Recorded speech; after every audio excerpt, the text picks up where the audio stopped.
In the past couple of weeks, a lot of news reports have been coming out with these polls and, different types of statistics suggesting that Mark Carney might be pulling ahead of Pierre Poilievre all of a sudden. Now, while I'm highly skeptical of these polls, I thought I should analyze and make an analysis of what they are suggesting. And the big poll that many are referencing is this poll from Nanos, saying that Mark Carney is more preferred by Canadians to deal with Donald Trump than Pierre Poilievre, which I consider um, highly misinformed. If you understand the type of person Donald Trump is, he's not a typical trade negotiator.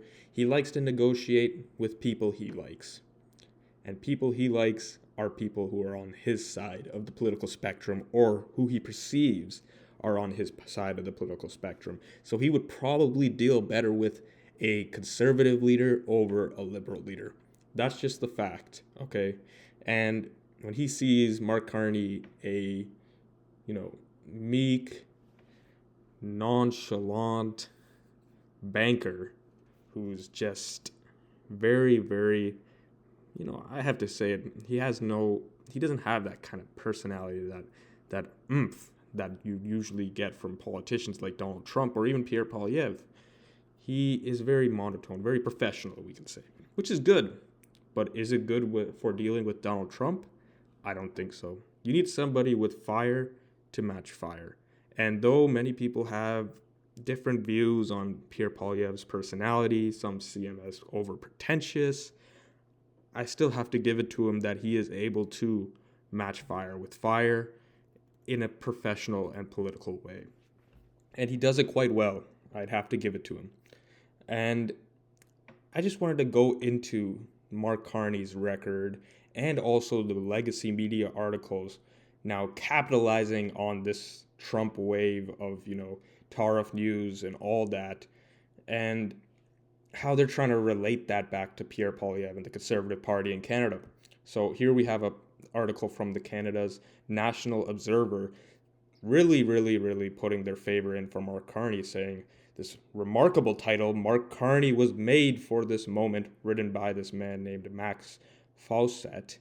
If I'm pronouncing that right, just yesterday or 2 days ago, he wrote that essentially that because Donald Trump is making a storm up here in Canada, which of course we must challenge and we must take seriously, that somehow brings down Pierre Poilievre because the Liberals are now shifting away from Justin Trudeau, they're shifting away from the carbon tax, and they're shifting towards a policy of taking on Trump and the tariffs. And that's ruins Pierre Poilievre's chances as he was mostly dealing with the carbon tax. But if we really go into it, yes, Pierre Poilievre did have a big emphasis on the carbon tax. However, it was much more wide encompassing than what they're trying to chop it up to, that he was just focused on this one little small policy here.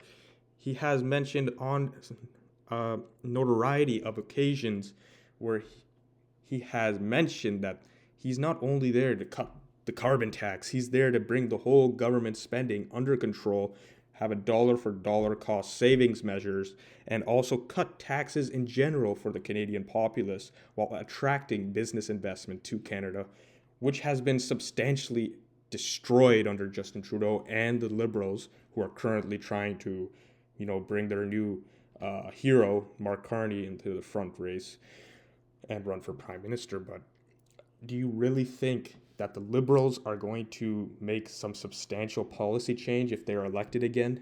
They're probably going to make things worse. Let me give you this thought right here.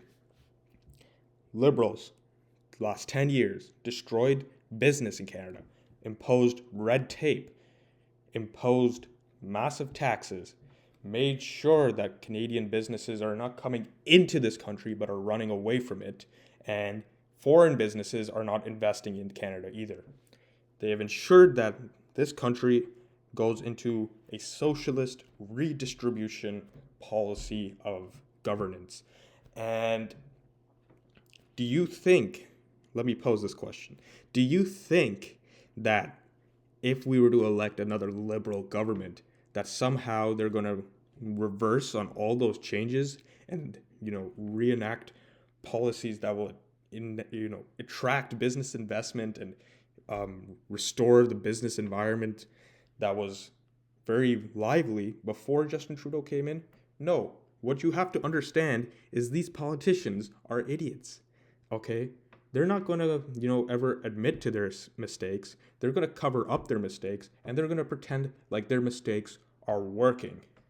That's what they've been doing the last 10 years, and that's what they're going to continue doing because they're egotistical, arrogant, and obnoxious. They don't want to admit their mistakes, and they don't want to, follow up to the criticism they're getting with actionable reform. Do not expect reform from people who have been stabbing you in the back for the last 10 years, and all of a sudden they get a new leader and you're going to act like they're somehow your best friends now. They're the same people and, behind the curtains running the show that are here now, that were here before, and that are going to be here afterwards. And they're going to continue being here until they get a massive wake-up call, until they're removed from power, and until then, only then will they maybe make a change in the way they think. This is no time to get, what you can say, manipulated by these concessions they're giving. They're only giving these concessions, and I'm talking about the Liberals here to be specific. They're only giving these concessions now because they have been caught red-handed with what they've been doing in this country for the last 10 years. And that criticism, that accountability has been offered up by none other than the Conservatives and Pierre Poilievre. And this is why we need to have a new leader in this country who's not from the Liberal Party and not from the NDP, so that leaves the Conservatives. And we need to steer back to a more, not relaxed, but more conservative, safe way of doing things, like we have been doing under countless conservative prime ministers and even liberal prime ministers in the past. Because this new brand of left-wing liberalism we've seen in Canada, that is, I'll just call it Justin Trudeau liberalism, was not the policy of liberal parties before. He has disenfranchised his own party members, the old stock of his own party who won countless elections, as he has shifted his party from the center to the far left, even further left than the NDP, so far left that he's made the NDP totally incompetent and docile. He's destroyed their whole meaning because he's replaced their party essentially. And one more thing I wanted to bring up as well is that a lot of the things you hear about Mark Carney being a skilled trade negotiator or a skilled politician when it comes to the economics and all that stuff, like finance and economics business.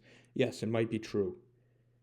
But don't you think that the Conservatives, a more business-orientated, business-focused, investment-focused party that prides themselves on, supporting businesses in this country, don't you think they would be better suited to handle the economy than a sort of left-wing, taxing liberal party? Yeah, I think that they would be better suited to handle those types of issues. It's just the ideologies that these two parties carries, the Conservatives and the Liberals. The Liberals are not going to change so rapidly under Mark Carney, and Mark Carney is not looking for them to change. Mark Carney is a green activist, green energy activist. He created a green energy fund where he got, I think, almost $1 trillion of investment from global investment firms which has now failed because it was such a horribly run investment initiative that even the biggest investment fund in the world, BlackRock, has pulled out of it. And now the fund that was touted as some massive revolution in the green investment, ESG investment field, has now collapsed. And it was under Mark Carney's leadership. Because they've realized that this left wing, far left way of doing things and trying to mix it with, the economy and business is not really going to work out. And Mark Carney comes from the same patch of people. He might look like a businessman on the surface. He might be a good one too, but he has these sort of ideologies that he cannot escape. He comes from the background of pursuing great amounts of, these green investment schemes that have been touted as something great in the past, but have now revealed to be scams and basically worthless.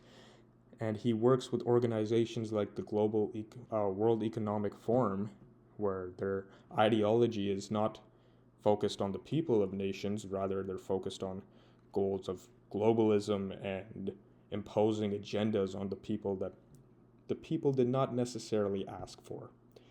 So Mark Carney can't escape those ideologies.